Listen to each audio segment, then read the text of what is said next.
Welcome back to Patriot Network TV. This is part 3 of our response to the absolute evil done in Connecticut. And in part 3, I want to spend a little more time with the facts. I want to refer you to Professor John Lott, L-O-T-T.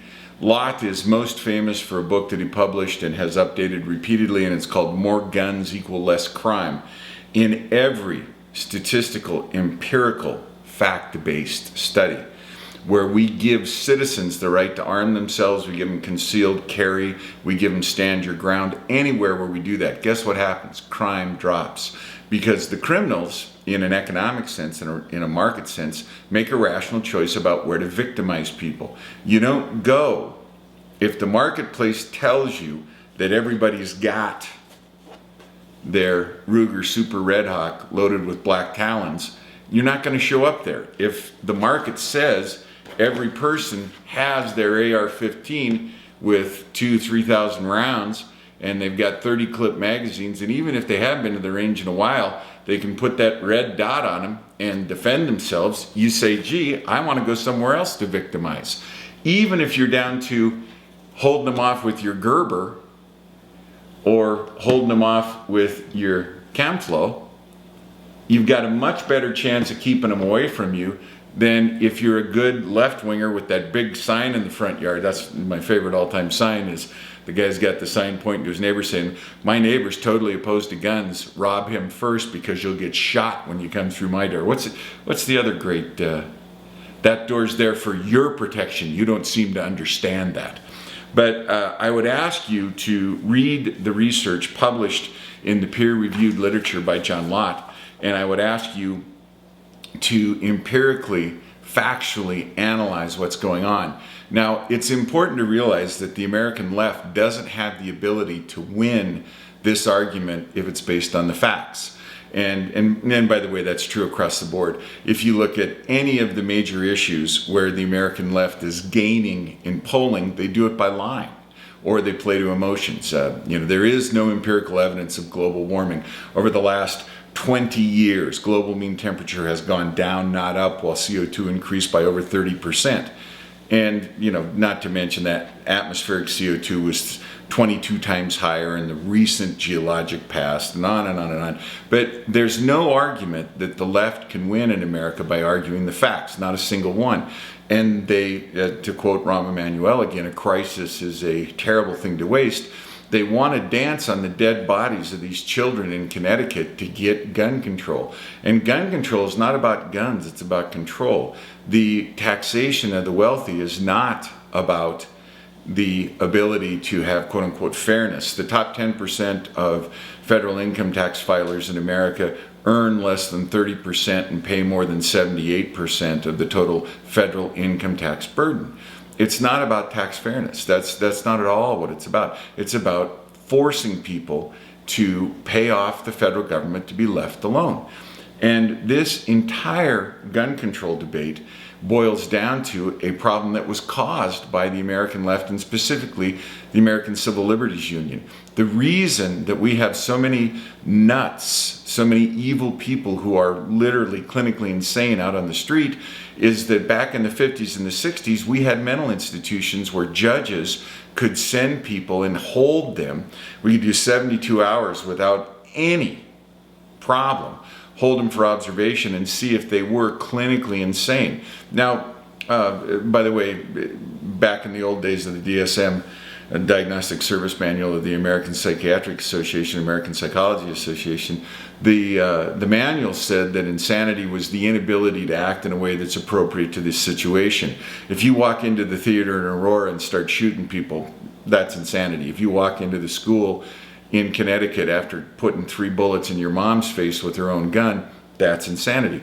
In the old days, we used to have mental institutions. When I was in college in Montana, you were required as part of your undergraduate, today we call it service learning, you were required to spend time working at the state home, and this is how long ago I was an undergraduate, the state home for the mentally retarded, the state home for the insane, and at the Deer Lodge, down in Deer Lodge at the state prison.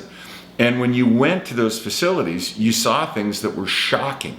And they were shocking because they were total institutional facilities that took their freedom away and locked them up and kept them there for a number of reasons.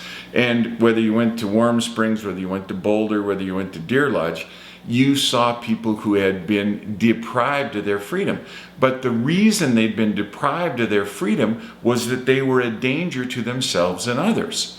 In the modern world, thanks to the ACLU, you can't be made, if you're schizophrenic, we can't force you to take your meds. My father's a federal judge, and he has a case that haunts him to this day. And I don't want to go into too many of the particulars of the case because it's not, it is not good to speak out of turn on this. But I will tell you that my father is a very honorable man, and he takes his oath of office very, very seriously. And when he was appointed to the federal bench, it was a giant day of ascendancy for him, and it was the fulfillment of a lifelong dream to do more for his country and more for his fellow citizens. Well, he had a series of cases where there were people who were federal agents who were harmed on federal lands by people who had mental illness. And in one particularly horrible case, there was a man who refused to take his meds, went onto federal land and killed a federal officer.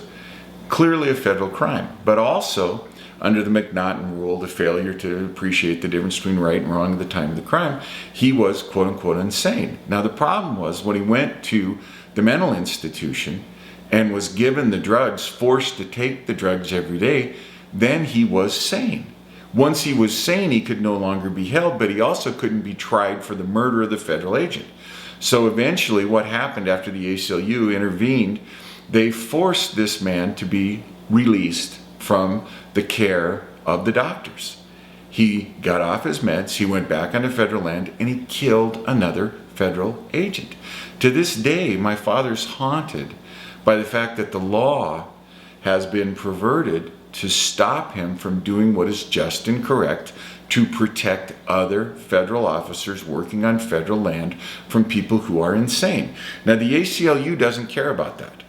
The American Civil Liberties Union is not the least bit concerned. They don't lose any sleep over it because they are an absolutist organization. That's why they'll go to court and sue to allow Nazis to march in Skokie, Illinois, which at the time had the highest percentage of Holocaust survivors in the United States. It's a principle. No, it's not a principle. When the winds of injustice blow, where will you stand? When the winds of injustice blow, where will you stand? The American Civil Liberties Union stands firmly with the KKK. They stand firmly with the insane who refuse to take their medication. They stand firmly with the schizophrenic who's violent and does not want to take his meds. And they put the rest of us in harm.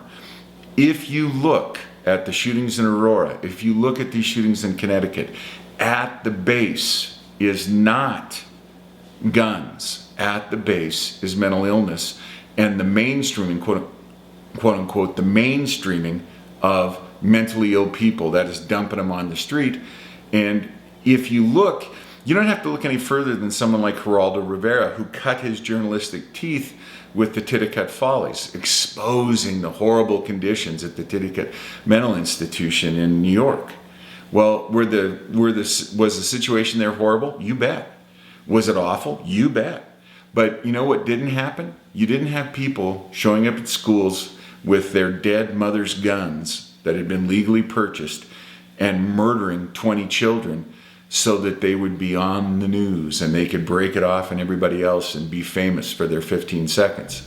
This episode shows you three central things. 1, there's evil in the world. 2, man's laws cannot prevent evil. And 3, an armed populace is the only answer. The teacher and the principal who lunged at, threw themselves into the bullets of the madman, had they been armed in any way, shape, or form, they would have stopped him before he killed 20 children and 6 adults. I want you to think long and hard about what is the correct way to meet evil. You can go lay in front of Hitler's tanks, but you'll have a lot of people squished by Hitler's tanks. I would rather face Hitler with my AR-15 than I would by laying down in front of his tanks. It's something for you as a free citizen to consider. Are you indeed endowed by your Creator with inalienable rights that no one may take away from you and that you may not transfer away? And is that primary right the right to keep and bear arms? I certainly hope so. God bless you. God bless the United States.